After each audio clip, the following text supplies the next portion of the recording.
전 세계에서 유일하게 한국에서만 볼 수 있는 불빛이 있습니다.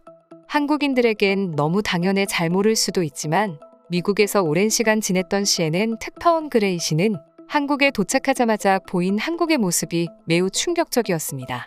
더군다나 서울의 모든 길거리가 이렇게 되어 있다는 사실을 보고 개인 SNS에 직접 한국이라는 나라가 어느 정도인지 실감하고 싶다면 그저 비행기에서 내려 공항으로 걸어가기만 하면 된다. 걸어갈 때 바닥을 유심히 쳐다보면 되는데 그렇다면 신호를 기다릴 때 영화 속에서나 볼 법한 장면들이 눈앞에 펼쳐지는 것을 볼 수 있다. 미래도시에 와 있는 듯 한 느낌을 강하게 받았다면 정상이다. 한국이 언제 이렇게 빠르게 발전했는지 정말 부러울 따름이다. 이 모든 게 한국인 단 한 사람의 아이디어라는 게 믿겨지는가라는 글을 동영상과 함께 올리기도 했습니다. 그레이 씨가 놀란 것은 바로 한국의 바닥 신호등이었는데요. 그레이 씨가 한국에 거주하는 동안 찍은 짧은 동영상입니다.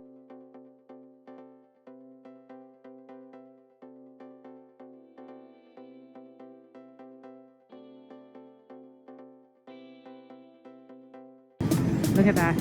Simply because people are always looking at the ground. So Korea has installed these lights to show you when the robot is actually closed and when it's open. Love it. It's open for that side.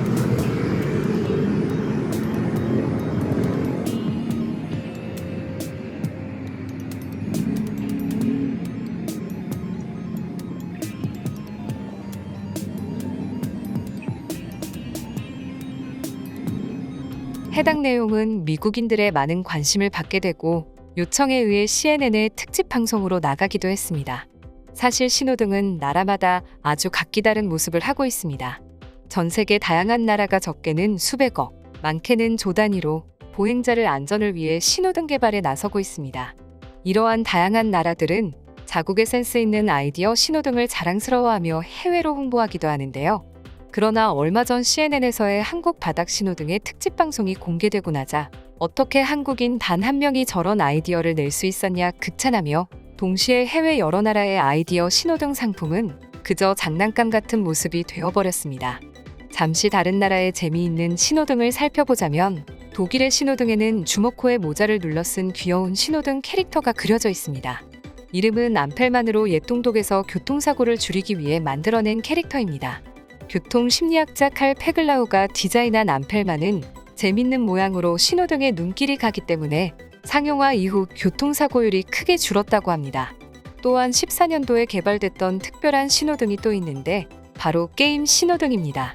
사람들은 일반적으로 신호등을 기다리는 것을 싫어하기 때문에 무단횡단을 하다가 많은 사고가 나기도 하는데 재밌게 신호를 기다릴 수 있게 하기 위해 액티웨이트라는 제품을 개발한 것입니다.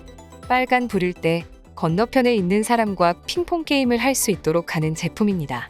초록 불일 때는 엄지 모양의 그림이 나오고 게임을 할 수 없어 오히려 사람들이 빨간불을 반기는 신기한 모습도 볼 수 있습니다.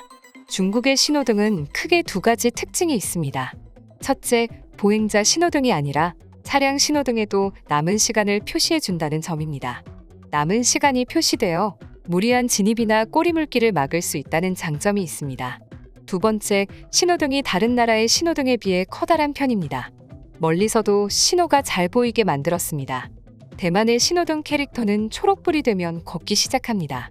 윗부분은 초가 표시되며 시간이 촉박해지면 걸음 속도가 더욱 빨라집니다.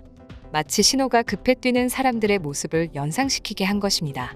어떤 신호등에서는 걷는 사람 캐릭터뿐 아니라 자전거를 타는 사람 등 다양한 캐릭터가 사용되고 있기도 합니다. 싱가포르에선 신호등을 건널 때 보행이 힘든 장애인과 노약자들과 같이 시간이 부족하다고 느낄 수 있을 사람들을 위해 교통약자를 배려한 그린맨 플러스 횡단보도를 운영하고 있습니다. 노인이나 장애인 등의 교통약자는 그린맨 플러스 카드를 신청할 수 있으며 신호등 앞에서 이 카드를 대기만 하면 불빛이 깜박이고 동시에 횡단보도 시간이 늘어납니다. 이러한 각국의 다양한 신호등들은 모두 공통점이 하나씩 있는데요. 개발팀이 개발을 하기 위해 최소 수십억 이상을 썼다는 점이었습니다. 그러나 한국의 바닥 신호등은 모두 발명왕으로 불리는 포천경찰관 한 분의 아이디어로 시작됐습니다.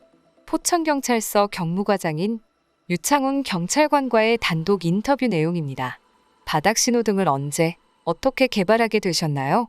바닥 신호등을 개발할 때 남양주경찰서 교통관리계장을 맡고 있었습니다. 사람들이 횡단보도 신호를 기다리면서 스마트폰을 많이 보는데 신호가 바뀐 줄 모르고 급하게 건너는 경우 사고 위험이 큽니다.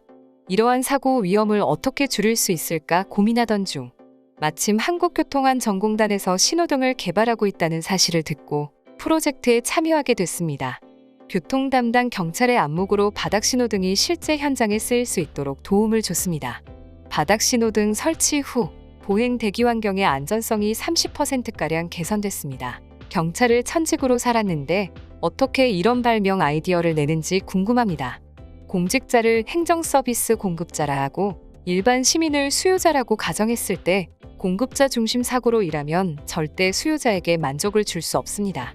배부른 사람에게 밥을 더 줘봤자 서비스가 아니라 괴롭히는 것에 불과합니다. 수요자인 시민이 진짜 원하는 서비스를 제공하는 게 중요합니다.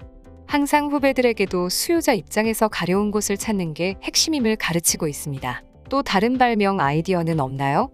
정년이 2년가량 남았고 마지막 발자국을 남기기 위해 고민하고 있습니다. 지금 관심을 가지는 문제는 비보호 중앙선 도입입니다. 차를 운전하다 보면 진행 방향 반대편에 가야 할 곳이 있는데 중앙선 실선이 너무 길어서 한참을 돌아가야 하는 경우가 종종 있습니다. 모양이나 색이 눈에 잘 띄는 성질이 충분한 도로에서 안전한 상황이라면 비보호로 중앙선을 넘을 수 있도록 법령이 정비됐으면 해 여러모로 준비하고 있습니다. 한국의 바닥 신호등을 접한 해외 반응입니다. 정말 사소한 아이디어인데 획기적이다. 어린 아이들과 노인들에게도 눈에 잘 보여 안전해 보인다. 모든 도로에 저걸 설치하기엔 꽤나 오랜 시간이 걸렸을 텐데 언제 한 건지 모르겠다. 저도 한국에 놀러 갔을 때 본 적이 있어요.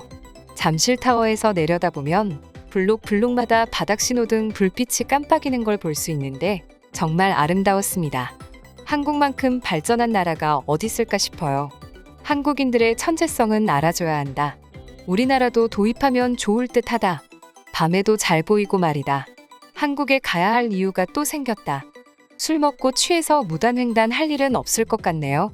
또 저렇게 밝은 불빛들에 길게 켜져 있으니 쉽게 무단횡단하기도 힘들겠어요. 이런 건 우리 캐나다도 따라합시다. 시민을 위해 아이디어를 내 직접 실행에 옮겨주기까지 한 유창훈 경찰관께 감사의 인사를 드리며 앞으로도 한국의 다양한 편의시설들이 생겨나길 바랍니다. 이상 파노TV입니다. 시청해주셔서 감사합니다. 구독과 좋아요는 영상 제작에 큰 힘이 됩니다. 눌러주셔서 감사합니다.